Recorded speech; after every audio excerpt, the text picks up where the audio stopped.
So this video is going to be a bit different than usual, just because I don't have anything to talk about Dark Souls related necessarily, about like the game or any of the clips you're seeing. I just had some clips that I thought were fun, just didn't have much use for, but were good for just showing while I talked about why I haven't posted in a little bit. Well, it's been a hot second since I've made a video, hasn't it? It's been like about 3, almost 4 weeks. This is not really something I want to do. Like take these long hiatuses. I would really much rather be making videos consistently like I was up until a certain point. But a couple things got in the way. First and foremost, I had a bunch of interviews down where I want to work, and so that took up a lot of my time. And I have more after the holidays as well. Then the holidays came around, and that was a ton of just like scheduling and everything like that. A lot of stressful planning with my family. God, I really did not enjoy the holidays nearly as much as I usually do this year.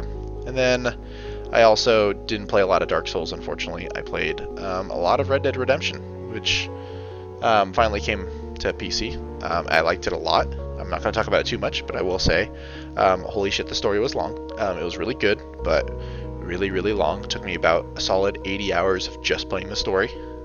But, you know, really good game. I did really miss Dark Souls the entire time while I was playing it, so that was kind of funny to me. I really thought that, you know, I've just been stuck on Dark Souls and that, you know, at some point I would just move on from it just because I, you know, found something else that really fit my niche. But nope, I'm right back to making, to wanting to make more videos about Dark Souls, and to talk more about Dark Souls and From Software games in general. So I kind of didn't get to talk about this at all, but I was really hoping to get some Elden Ring news, you know, in early December. That obviously did not happen. It was pretty funny to, you know, wait all this time, and everyone was like convinced that it was going to be at, you know, this news was going to be revealed at the Game Awards, and it was made kind of almost worse that, you know, From Software and Miyazaki and everyone was basically there, and just so like they didn't collect their award. They rightfully deserved and won their award, and then we're like, all right, see you guys. So we're just kind of waiting around. I will say something about Sekiro. I've played Sekiro a bunch of times now, like 2 or 3 times. I really, really love Sekiro. I just really wish it had multiplayer, in the same way that all the other FromSoft games do. I haven't made a video or anything about Sekiro just because, you know, I don't have too much to say about it. It's so fantastically designed. It's so beautiful. I just, you know, it's a single player game, and that's only going to hold my attention for a playthrough here and there, you know. Whereas a multiplayer game has just, you know, almost endless content for me to play with. But anyways, Sekiro winning Game of the Year was awesome because, you know, rightfully deserved, by far the best game I played this year. And it was a little bit like that Leonardo DiCaprio Oscar for The Revenant kind of thing, where it's like, you know, I don't think this is the best game they've made. I think this is, honestly, in my opinion, like the 4th best game they've made. But it just didn't have any like outstanding flaws, and it also progressed the combat and the gameplay, and, you know, kind of From Software's vision to another level that they've been slowly working forward towards. But just like, here's yet another iteration that, you know, pushes the envelope. So they definitely deserved it. It's just funny that for a lot of From Software fans, this is likely their 3rd or 4th best game they've made, and, you know, they're winning game of the year for this one and not the past ones. So it's kind of funny now that From Software seems to be kind of a big name company. Now that, you know, Miyazaki's name is right alongside like game designers and presidents like Hideo Kojima. So that's pretty damn cool, because 10 years ago he was entirely unknown, and now he's kind of on top of the gaming world.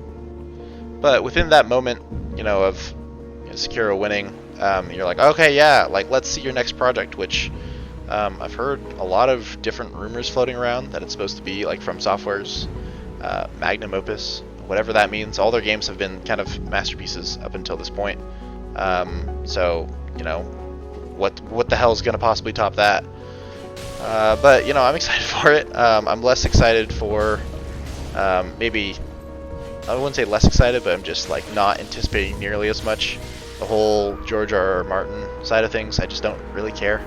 And from like my understanding, his involvement was not that significant on the project. It sounds like he just kind of wrote the basic lore, basically everything that happens in, like for say like Dark Souls 1, like the whole opening cutscene of like the people finding the Lord Souls, etc. It sounds like he just kind of wrote that, and then it's like, all right, goodbye. I remember when he mentioned it in his blog post after Game of Thrones. He didn't even say I wrote for a video game company. He said he consulted for a video game being made in Japan. Like, consulting is, in a lot of other industries, consulting is like you kind of made some suggestions and then fucked off. So I'm not like, you know, oh my god, I can't wait for this beautiful writing. I'm glad it's getting the game more attention, but that's not really what I'm looking forward to. I'm looking forward to another From Software game that has, you know, Fashion Souls and PvP, and you know, Miyazaki's writing the story again. That's what I'm really looking forward to. So, but looks like we're not going to really get any info till probably March, maybe even June about the game. The leaks that, you know, Jason Schreier reported on. If you don't know Jason Schreier, he's the most reliable video game journalist out there. But anyways, the leaks that he reported on and confirmed said that the game would launch in Q1 of 2020.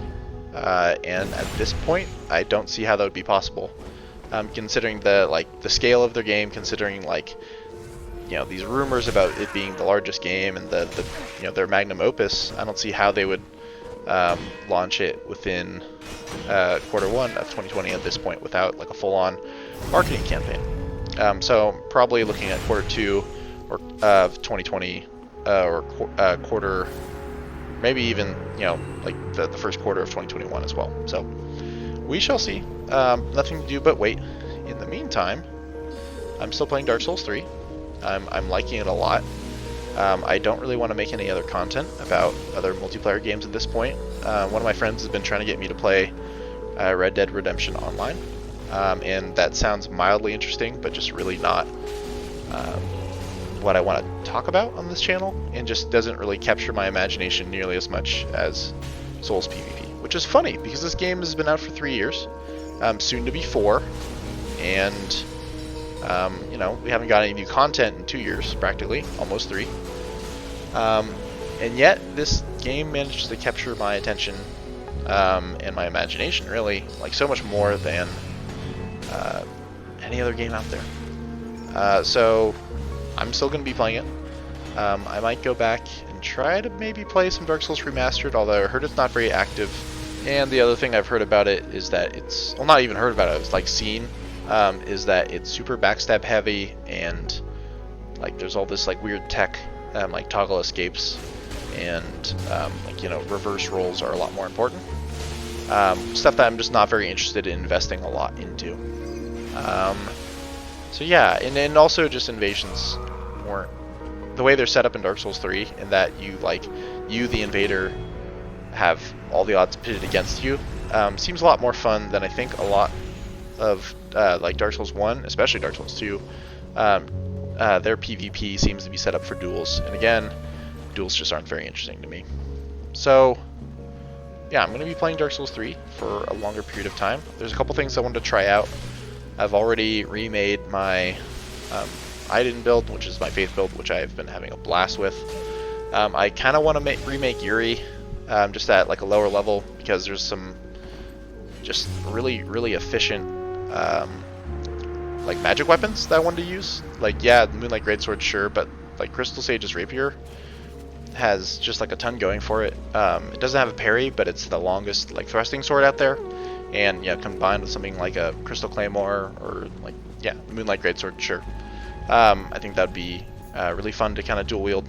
And then I also wanted to make a quality build, because there are so many really cool weapons that I just never get to play with on any of my builds, that are like the you know, old Wolf Knight. It's like Artorias' Greatsword, the Black Knight weapons, and then like the Rank Knight weapons.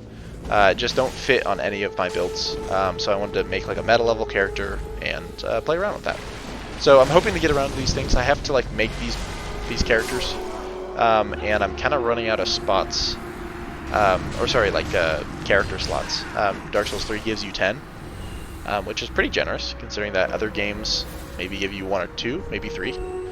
3 seems to be standard for a lot of character slots for games. Anyways, but yeah, I'm kind of running out, so I'm gonna have to like kind of delete some. So I might just get rid of the OG Adjudicator Iden, and I might just get rid of like a low-level Forest Invader I have. I have like a soul level 30, 35 that I've never like made a video about just because I don't find him that interesting, and I don't like invading at that level anyways. The lowest I'll go is probably soul level 60, because, I don't know, builds just aren't very fun up to that point. Anyways, so these are kind of like my plans that I'm tentatively making right now, that I hopefully will be able to stick to and just continue to make these videos, because I've had a lot of fun doing these. I've had just, yeah, really a blast making them, and I don't really want to stop. And I'm worried that something big, like a big new job, is going to come up in my life and disrupt that, and I'm hoping it doesn't. So yeah, that's about all I wanted to get across in this video, especially since I'm not going to be near my computer for the next week or so. I just wanted to get this video out and, you know, update my small little viewer base of what's happening with me. So yeah, that's about all I wanted to say. The very last thing I wanted to talk about is thank you all for watching my videos. I've really appreciated not just, you know, the views or likes or anything like that. It's just like people talking to me about these games. That's always been my goal of this channel, is to interact more with the community, and I feel like I'm accomplishing that goal, which is a great feeling for me. So that's it for me. Have a happy holidays to everyone, and, you know, I'll see you in the next video. Thanks for watching, guys.